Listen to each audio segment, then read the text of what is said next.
Hello, I'm Jim Morningstar. Today's Life and Wellness series, Class 3, is on sensing. Today's topic is foundational to our well-being, pleasure, and satisfaction in life. Sensing is the second form of energy input on the wellness wheel.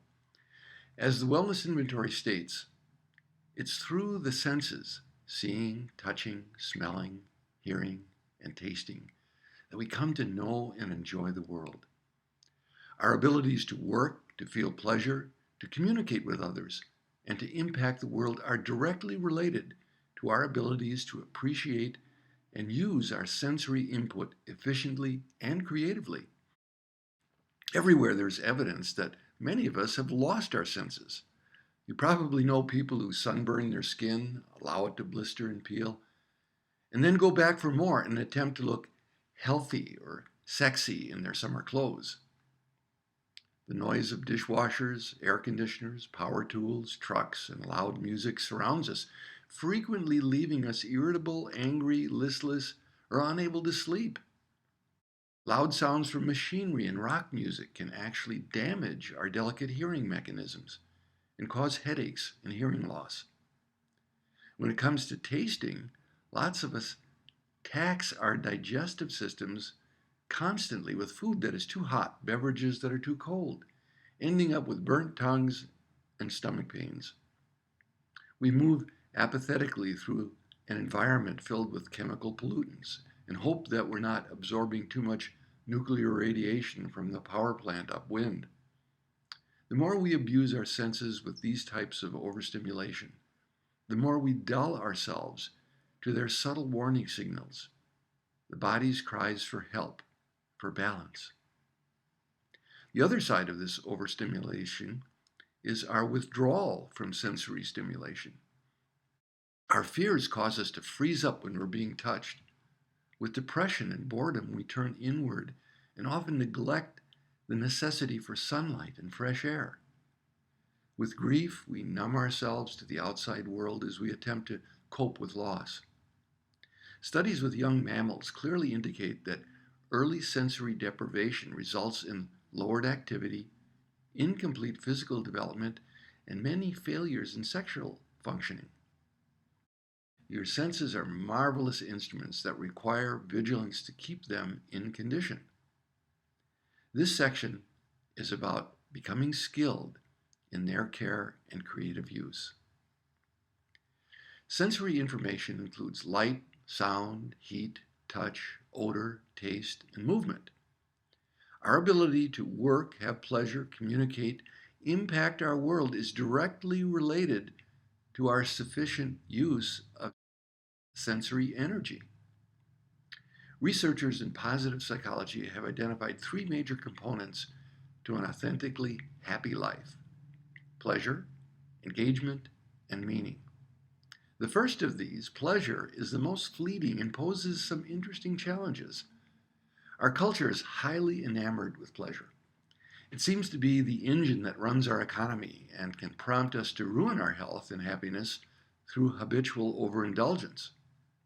Conversely, pleasure also creates positive emotions that enable us to think better, to look better, to perform better, to live longer, and in general broadens our lives in every way. It's a double-edged sword. Experiments with rats give us a clue to our own behavior. Scientists implanted a very thin electrical wire into the pleasure centers of rats' brains.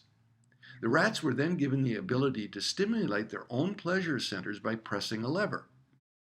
The rats were soon craving the stimulation more than food, sex, or life itself. They became addicted to the stimulation and, in fact, continued to stimulate their brains until they dropped. It has been said that you haven't had enough till you had too much. Does that sound familiar? The problem with pleasure is that it fades quickly. The first taste of that double chocolate brownie is divine. So you quickly have another bite and another and a third and a fourth bite. If you're paying close attention, you'll notice that as you go on, the actual experience has significantly diminished. This phenomenon is a neurological process called habituation, or adaptation. The brain is wired to notice that which is new and to essentially disregard that which is not. After firing, the neurons can fire again only after a period of time.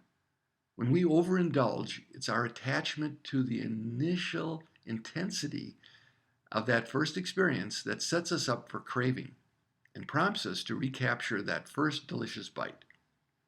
So, how do we reap the positive pleasure and avoid the negative results of overindulgence?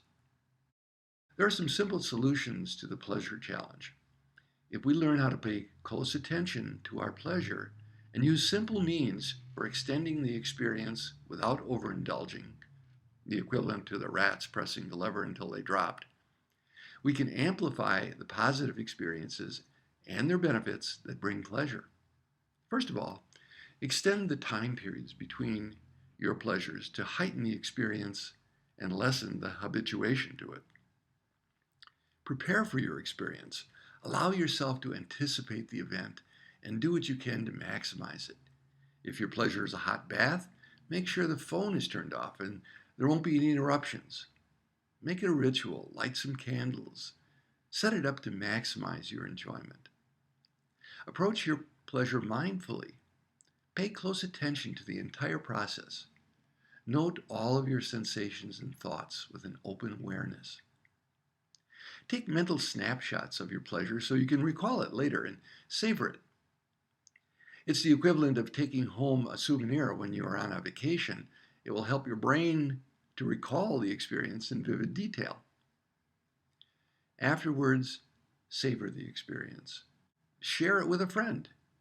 Relive it. If your pleasure is a food item, recalling the pleasure mentally and enjoying it all over again in your memory, rather than actually indulging, won't increase your cholesterol or unwanted pounds. Now let's look at our sight and vision. A large portion of our sensory input comes from vision. Like breathing, seeing is something that you can allow to happen and can also be altered by mental suggestion. Let's look at the light in your life. In your home, light plays a fundamental role in your home decor. Natural light, as well as the placement of lamps and lighting, affect our states. Light that is stimulating to our consciousness makes us wake up. Too much light, however, can be tiring, not advisable for encouraging intimacy. Light can be increased by adding skylights, full spectrum bulbs, mirrors, crystals, high gloss paint, or other reflective objects. You can place furniture to take advantage of natural light. Lighter rooms lift the spirits. If you're prone to depression, add light. Color in the home has a profound effect on the psyche. High contrasting colors are stimulating. Monochromatic color schemes are soothing. Light colors make a room seem larger.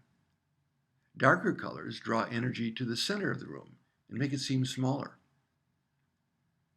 Visual beauty is important to us. To be in the presence of beauty is to be close to the divine. It invites our eyes to open, our heart to soar, and fills us with inspiration. Do whatever you can to create beauty in your life. Appreciate beauty wherever you find it. Reflect beauty as much as possible. We consequently glow and experience and exude wellness. Now let's consider the sense of sound. Music stirs emotion. It's no wonder that it has been called the language of the soul. Music and other sounds can supply you with energy, deep relaxation, stimulate creativity, or even transport you into other states of consciousness, such as can happen with drumming or chanting. Music helps us get out of our heads. Sounds all have different effects upon us. What would the movie Jaws be without the music? Remember walking through the forest and listening to the sounds of nature. The key to using music for healing is to allow yourself to let go into it. Many people will listen to music critically, identifying their interactions of various instruments or comparing the selection with other pieces. This is listening with the mind. whereas therapeutic listening is done with the whole body. You literally drop your attention from your head to somewhere lower in your body.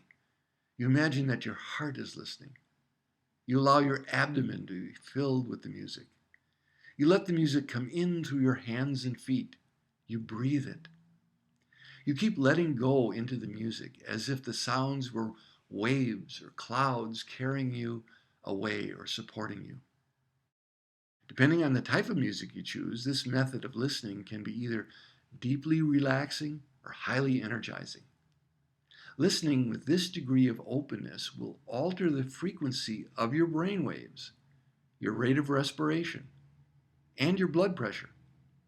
It can stimulate imagery, evoke memories, release emotions, and dissipate tension.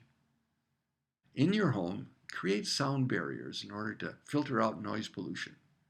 You can use heavy drapes, cushions, fabric, hangings, or carpets to deaden the noise. You can also sweeten the sound in your house by adding wind chimes, bells, or a small indoor fountain. Listen to music on good speakers.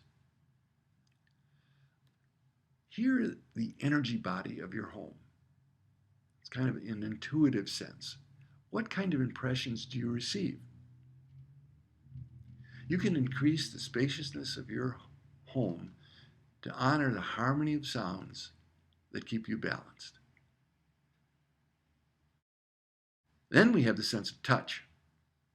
There's a biological need for touch. Touch is essential to human life. Our skin is our largest organ, and the lack of touch affects us in many ways. And we can compensate for that basic need by overeating, by self-destructive habits, addiction, compulsive sex. The biggest problem that touch deprivation creates is a sense of alienation from ourselves and isolation from the world. We can experience being out of touch with ourselves or disconnected from others. The need for psychological touch, such as attention, acknowledgement, love, praise, is as great for us as that of physical touch. Various ways that touch can be incorporated include massage, acupressure, acupuncture, foot massage, gentle touch on the shoulders, or just hugs. But when people lose touch with their inside world, when they fail to be sufficiently touched in a positive way by the world outside, they slowly die. Sometimes physically, but more often socially, sexually, emotionally, and spiritually. We need to touch and be touched in order to learn, to communicate, to experience pleasure, to be healthy, and to grow. As you appreciate your needs for and fears of touch, you lay the groundwork for more creative ways to touch your world and be touched by it. Ask yourself, how could I allow touch to be more safe and pleasurable in my life? And what am I willing to do about this? Finally, let's talk about our non-physical sense, or sixth sense as it's called. Our body extends beyond our skin into our environment. Living with the old mechanical, Newtonian, linear model of life leaves us at war with outside forces, competing for resources in order to survive. We've analyzed our bodies by separating wholes into parts and creating the illusion of separation. This organ is here, that organ is there. This has wreaked havoc on our bodies and lives for centuries. We're now waking up to the era of awareness of whole systems that interact continuously. We indeed sense with our whole body at once, giving us that gut feeling about situations or that instinct to move towards or away from situations or people. Our behavior is affected by every element of our environment, and we affect the health and well-being of all around us. Unless we are ecologically tuned in to our lifestyle, we can take a pill or get a body part removed with little impact on the habits, that is, our lack of exercise, poor diet, our work, our stress, or the environmental factors, air quality, noise pollution, chemical farming, that underlie our distress. We are one with our body and with the body of the earth. How we interact on a daily basis with our extended physical body, or Gaia, as some call it, is critical to our state of well-being.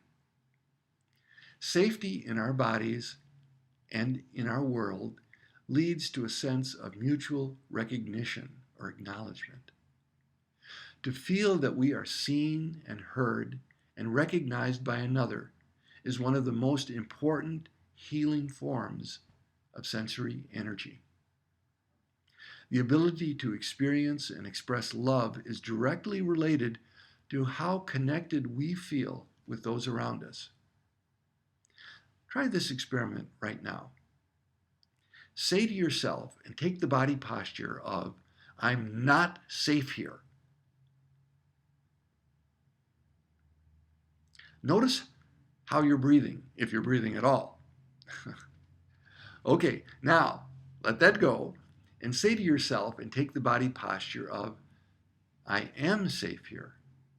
I take care of myself and support others taking care of themselves. I'm learning to love myself and my world increasingly. I have the sense of our growing and learning together more and more with each class.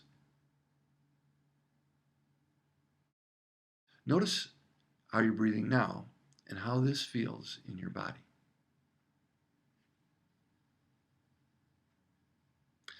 I do various forms of exercise every morning and evening to ground myself in wholeness, or what I call my complete body, and heighten the senses that keep me here, physically, emotionally, mentally, and spiritually. This daily involves some moments of silence. James Carroll said, when real silence is dared, we can come very close to ourselves and to the deep center of the world. Our body tells us when we are out of balance, but when our spirit is more consciously in the driver's seat of our life, rebalancing is exponentially easier and less painful. Living in and sensing our complete body is the most effective and pleasurable road I know to living a complete life.